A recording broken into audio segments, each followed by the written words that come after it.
Hey guys, Megan Lynn here, Spiritual Empress. What's up? How is everybody? I am so tired. I've not slept this entire weekend, so pardon for the look. I just woke up. At least I put a shirt on though, right, beachachas? Thank you. Likes, comments, shares, subscribes. I really appreciate all of them. What I wanted to talk today really quickly, because my camera is being retarded right now, is I wanted to talk a little bit about Aquarius and being an alpha and being a true alpha, which Aquarians, we're one of the most masculine signs of the zodiac. So especially the women, we have issues with finding relationships and things like that because we are true alphas. So again, if you guys have suggestions or anything like that for videos that you want to hear about, or astrology, anything like that, please drop a comment. Also, I am offering personal readings. I'm trying to do them a little bit more because I have a little bit more time because I work from home. So I do have more time to do those. It's half off for subscribers depending on what you want.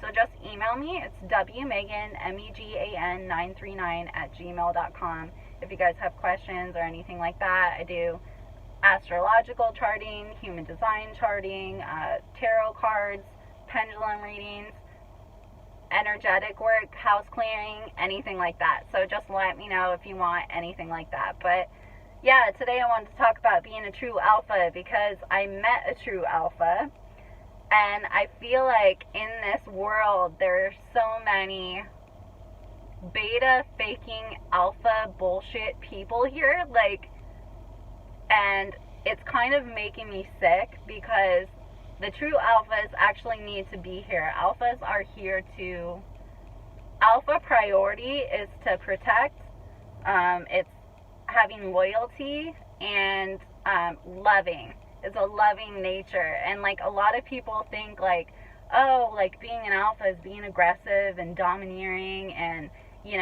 running over others and bossing other people around. No, an alpha's job is to protect people. So I wanted to talk a little bit about that today.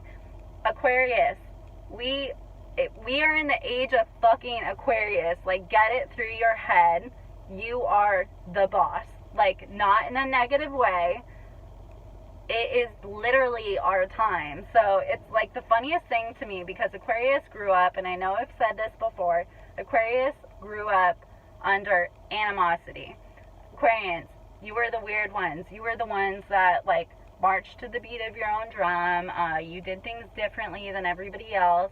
You didn't listen to others because you understood how processes worked and what correct solutions would be and things like that. So in job situations, you've probably been an overperformer. You've probably been great at your job. You've probably been great at schooling. You probably got top grades, things like that, and people still looked at you like you were lesser than.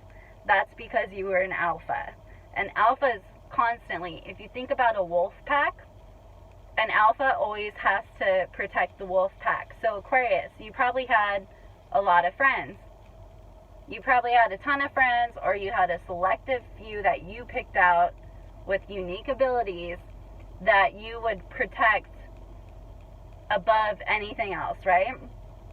That's what an alpha does. Now, if you think about it, an alpha will always be attacked constantly, right? So you'll always have somebody coming in trying to infiltrate the pack or take over the pack, right? And so what I found, and I'm thinking about it back into my childhood, is that I was the one, and I never even assumed this at all, is I was always the one that kind of held back, and I was never a part of the drama. And all the other lesser betas would constantly be arguing, and then they'd always pull me in and say, well, hey Megan, what do you think about this? And I was never a part of the drama. And alpha is never a part of the drama. An alpha always gets dragged into the drama because they're always the one that has the sound mind, the one that is the protector. It's the funniest thing ever because people would always tell me they'd introduce me to say my group of friends invited me out for drinks or something like that, and they'd introduce me to a new friend. That new friend would be like, oh my god, Megan, she's so cool, and this, that, or the other, and blah, blah, blah, and yeah, we have plans, we're gonna hang out the next week, and then it would be oh yeah, no, Megan's super cool, but don't get it fucking twisted. She will fuck you up. Like, do not ever cross her, and do not ever cross any of her friends. She's a badass bitch in this group. And I would always be like, what are you guys talking about? Like, I don't understand. Like, Alpha just has a presence, and the presence is shown when you even walk into a room. So if you guys are dealing with like managers, maybe you guys are like working under people, you'll constantly get attacked by management. And that's because betas in the corporate world are running management right now. And at first they'll see you as like a commodity, like, oh yeah, she can perform, she can this, that, or the other. But then they'll realize that you guys are alpha, and that you guys run the pack, and that you guys network and things like that, and you have everybody on your side, and then they'll start to attack you. So I recently went through that experience again. I've had this happen to me multiple times in my life, where I go in, I'm doing great, everybody loves me, this, that, or the other, and the actual manager will then attack me and try to, like, for whatever reason, get me in trouble. And that's why alphas don't work in the corporate world. So alphas, I'm speaking to you. You need to go be entrepreneurial, and you need to go work for yourself. And it's kind of like a weird thing, because most Aquariuses should be working for themselves, but they don't recognize that they should. But yeah, it's just like an experience I've had over and over in my life, where like other managers are intimidated by me because I'm an alpha. Like, alphas, go do your own thing, and then corporate